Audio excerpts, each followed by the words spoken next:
Okay, this is the first room as you come into our cellar. You can see here we have onions hanging in bags. We found the bags work the best. We have, if you watch previous cellar video, we used to have chicken wire here forming our shelves, and this year we replaced them with these boards that I can slide.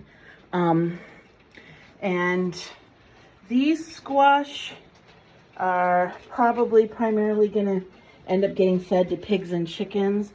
Some of them need to be culled now, and this is the end of December.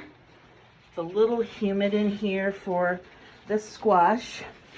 We used to store extra jars of food down here, and over the years we have found that does not work. The high humidity means that the lids just rust. So I'm in the process of cleaning out this food, giving it to animals, and cleaning up the jars. I think in the old days where they would have had like these old style jars that would have had glass lids, storing in the cellar wouldn't have been a problem, but with metal lids it doesn't work.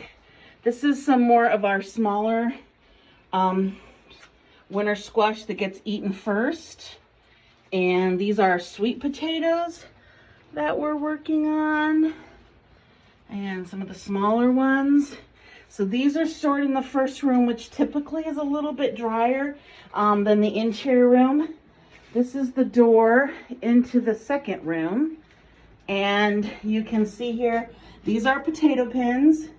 The reds always sprout first, so we eat red potatoes for the first part of the winter, and then we go into Yukon Golds, and then these are a German potato, and they are the longest keeping, and they will hopefully will have potatoes all the way till well, it'd be nice to have them to April or May. This is when we do homemade wine. This is where our homemade wine storage is. We have here some pickled cherry tomatoes packed in olive oil. This is where my home ferments like sauerkraut and kimchi, the extra ones we're not eating on right now, are kept. You can tell our temperature is 46, 83% humidity.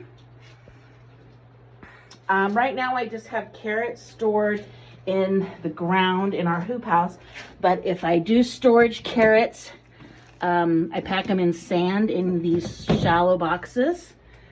And even though we've had recently like 4 inches of rain in the last 4 or 5 days, it is fairly dry in here. We have a tiny bit of moisture coming in, but nothing significant. These are my cheese boxes. I haven't started making cheese this season, so there's nothing in them. The cheeses I made last season were aged inside these boxes and have been transferred to a refrigerator.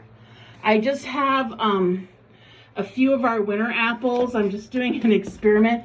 I've tried wrapping in paper before and some different methods and did not like them. So I'm trying this method of just putting them in here in boxes to see how the results are. This is my prosciutto ham, salamis. This is a pork cheek, and right now I'm just waiting for these to get to the right amount of moisture loss so we can eat them. And I'd like it to be a lot less humidity in here than it is for the meat. Like I'd like it to be down to like 70, 75%. I am currently running a fan in here with the lights off when I'm not in here. The last thing I have here is my vinegars, and I have apple cider and a wine vinegar that are stored in here, and I fill up jars and take them in the house. So that is my updated cellar tour, and you can see the many uses of our cellar. One of the things you will see is that we used to store nuts. I do not recommend that because they become a thing for the mice to squirrel away into every little opening, and that did not work well. So no more nut storage in here. We did this year take out some of these wooden shelves to open up the airflow in here better, because over the years that we've had this, we had they rotted, and so we just wanted to open up the airflow to better manage moisture in here, and we have plenty of room. Overall, this space is 20 feet deep by 10 feet wide, divided into these two rooms. So that's my updated cellar tour. I hope you liked it.